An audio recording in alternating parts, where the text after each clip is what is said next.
நம்முடைய தேவனும் இரட்சகருமாயிருக்கிற இயேசு கிறிஸ்து நாமத்தில் உங்கள் அனைவருக்கும் கிருபையும் சமாதானமும் உண்டாவதாக.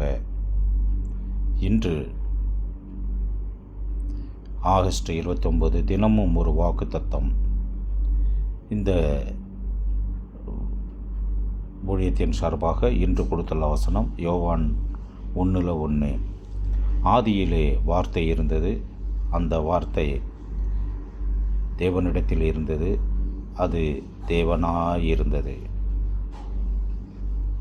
அதாவது ஆதியிலே வார்த்தை தான் இருந்தது, அது தேவனிடத்தில் இருந்தது. அந்த வார்த்தை இம்மானுவேலாக இயேசுவாக பூமிக்கு இறங்கி வந்தார். அல்லேலூயா, சோத்திரம்.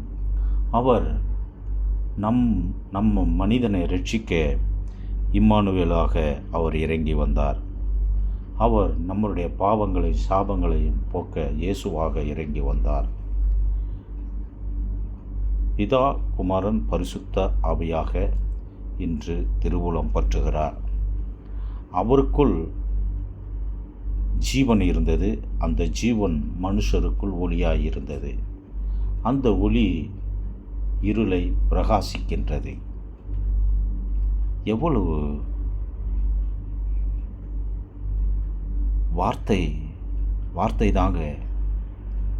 அந்த அவர் வார்த்தையினால் உலகத்தை சிருஷ்டித்தார். வார்த்தையினால் இயேசு கிறிஸ்து பூமிக்கு இறங்கி வந்தார். வார்த்தை நமக்கு அவருடைய வார்த்தையை கொடுத்திருக்கிறார். நாம் அன்று 2ஆம் மாதமாக அவர் இயேசு நமக்கு இந்த பூமியில் இறங்கி வந்தார். அவருடைய சத்தியத்தை நமக்கு கொடுத்திருக்கிறார். அதாவது அவருடைய வார்த்தையை கொடுத்திருக்கிறார். சத்தியத்தை அறிவர்கள் சத்தியம் உங்களை விடுதலையாக்கும்.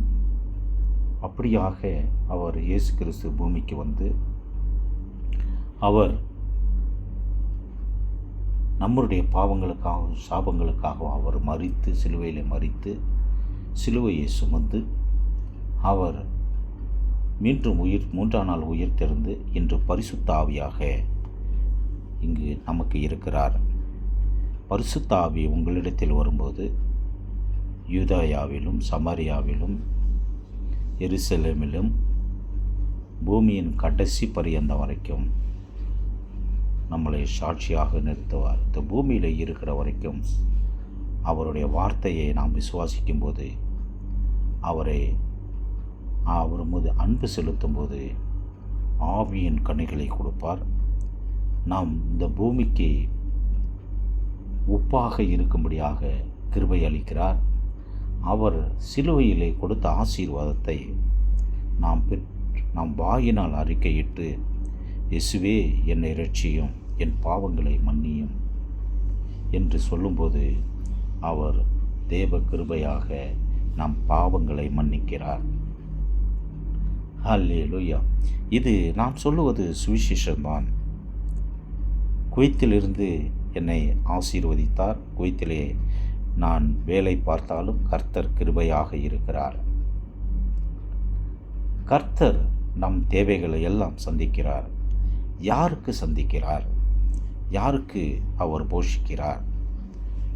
யாருடைய பாவங்களை அவர் நீக்குகிறார் என்றால் அவரை தேடி வருபவரும் வாயினால் அறிக்கையிட்டு, இயேசுவே என்னை மன்னியும், என் பாவங்களை மன்னியும், எனக்காக மரித்தீர், எனக்காக ஜீவனை கொடுத்தீர், இன்று எனக்காக பரிசுத்த ஆவியாக இருக்கிறீர், என்னை இரட்சியும் என்று சொல்லும்போது அவர் இரட்சிக்க, அவர் நம்முடைய குடும்பத்தை ஆசீர்வதிக்க நல்லவராய் இருக்கிறார். அல்லேலூயா, சோத்திரம். அன்பின் பரம தகப்பனே, உமக்கு சோத்திரம். இருந்தவரும் இருப்பவரும் நாளை வருவோருமாகிய சர்ப்ப வல்லமுள்ள கர்த்தாவே, நீதியின் தேவனே, உமக்கு நன்றியப்பா. இந்த வார்த்தையின் மூலமாக நீங்கள் பேசியதற்காக நன்றி சொல்கிறேன். உமது கிருபை பெரிதாக இருக்கட்டும். அடியேனுக்கு ஆண்டவரே, அந்த சிஎஃப்சி மூலமாக அந்த லோன் கிடைக்க கிருபை தருமாறு ஜெபிக்கிறேன். யெகோவா ரப்பா என்னும் நாமத்தில் மனைவிக்கு பரிபூர்ண சுகம் உண்டாகட்டும். அந்த செயின் பிரேயரிலே இன்று கலந்து கொண்டதற்காக நன்றி சொல்கிறேன். கர்த்தர் தமிழ்நாட்டை ஆசீர்வதிங்க, இந்திய தேசத்தை ஆசீர்வதிங்க. ஆண்டவரே, ட்ரம்புக்கு ஆண்டவரே புதிய இதயத்தை கொடுக்குமாறு ஜெபிக்கிறேன். இந்த வரி போடும் காரியத்தில் ஆண்டவரே அவர் சகலத்தை மாற்றிக்கொள்ளுமாறு ஜெபிக்கிறேன். உமது கிருபை பெரிதாக இருக்கட்டும். தமிழ்நாட்டிலே டாஸ்மாக் கடைகளெல்லாம் மூடப்படுவதாக உமது கிருபை பெரிதாக இருக்கட்டும் ராஜா. சேனைகளின் கர்த்தர் அவர் பரிசுத்தர் பரிசுத்தர். இன்னிலடங்கா சோத்திரம். ராகுல் காந்திக்கு நீடித்த ஜீவன் கொடுங்க, மோடிக்கு நீடித்த ஜீவன் கொடுங்க. பீகாரிலே நல்லபடியாக அந்த தேர்தல் நடக்க கிருபை தருமாறு ஜெபிக்கிறேன். ஆண்டவரே, எங்கள் தேசத்தில் அப்பா நல்லபடியாக தேர்தல் நடக்க கிருபை காட்டுமாறு ஜெபிக்கிறேன். எலெக்ஷன் கமிஷன் கூட நீங்கள் பேசுவீர்களாக, மகிமைப்படுத்துவீர்களாக. இயேசு கிறிஸ்து நாமத்தில் ஜெபிக்கிறேன் ஜீவனுள்ள நல்ல பிதாவே. Amen, amen, amen. God bless you. என் ஆத்துமாவே கர்த்தரை சோத்திரி, என் முழு உள்ளமே பரிசுத்த நாமத்தை சோத்திரி. என் ஆத்துமாவே கர்த்தரை சோத்திரி, அவர் செய்த சகல உபகாரங்களை மறவாதே. ஆமேன், ஆமேன்.